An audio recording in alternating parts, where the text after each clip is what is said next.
Pujara, this is big news. Not in the squad against the West Indies. And I don't think it's got anything to do with his performance. He's been one of the best number threes over the last decade. All it's got to do with is his strike rate. I think the Indian selectors want to go with youth, with more aggressive batting out the top of the order. Now, if you look at Pujara's strike rate early on in his career, it was around the mid-40s. The last 2 years, it's been around 37. That's not good enough when you want to entertain the fans.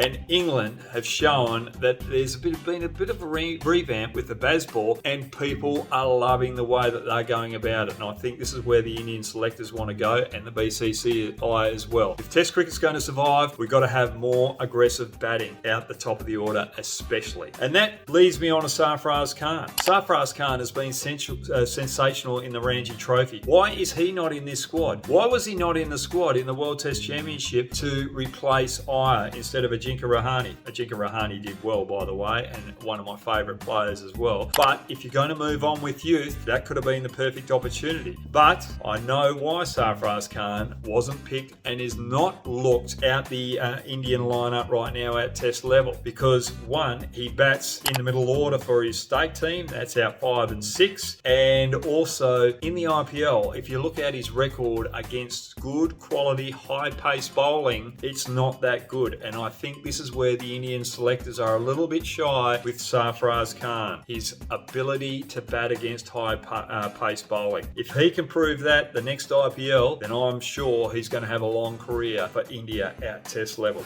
Left arm offies. If you want to learn how to set a batsman up, I've got the perfect highlight for you from the women's Test match over there in England. It's Ecclestone, the left arm offie, to the left-handed opening bat from Australia, Mooney. Mooney is on 85 out this stage. For the majority of the innings, Ecclestone has had a close-in fielder to Mooney on the offside. Every now and then she's brought a second one on the leg side. But this particular over, still got the close-in fielder on the offside. She bowls the first ball. Mooney pushes it to mid-on. The next ball, she goes slightly wider, trying to get her to reach, and she pushes it out to the covers. No run again. The next ball, straighter, and she pushes it to mid-wicket. The fourth ball, she makes a fielding change. She takes the close-in fielder on the offside over to a close-in fielder on the leg side. She goes wider of off stump, and Mooney takes the bait. She tries to push it squarer through the point region. It goes between the gap between bat and pad, inside edge onto the stumps, clean bowled. It's only a small manipulation of the field that can create that wicket-taking opportunity. You don't have to do too much. Just think on your feet. Well done, Ecclestone.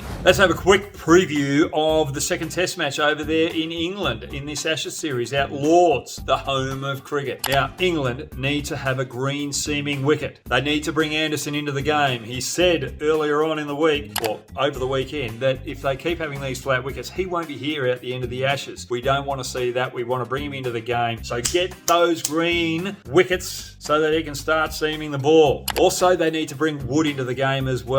Whether they drop Robinson and stick with Anderson, or drop Anderson and bring Wood in, that's a question to be asked, because you need that extra firepower if you're going to bowl the leg spinner and Ahmed. Ahmed is an attacking spinner, but he needs that pressure applied out the other end. And if you can have 4 or 5 overs of extra pace of Wood, that can really create extra pressure where the Australian batsmen might feel as though they've got to go a bit harder at Ahmed, and that will bring him into the game a little bit more. But England have got their troubles of Labuschagne and Steve Smith working hard in the nets. They want to revitalise themselves after the poor performance in the first Ashes Test match and really set the world alight here at Lords. They love this ground, and I'm expecting them to put big totals on the board. Australia are going to win this second Test match simply because their number 3 and number 4 are going to bat England out of the game. What are your thoughts? Get them downstairs, and also make your comments again about Pujara, Sarfaraz, the youngsters coming into the Indian lineup, batting out 1, 2 and 3. And also,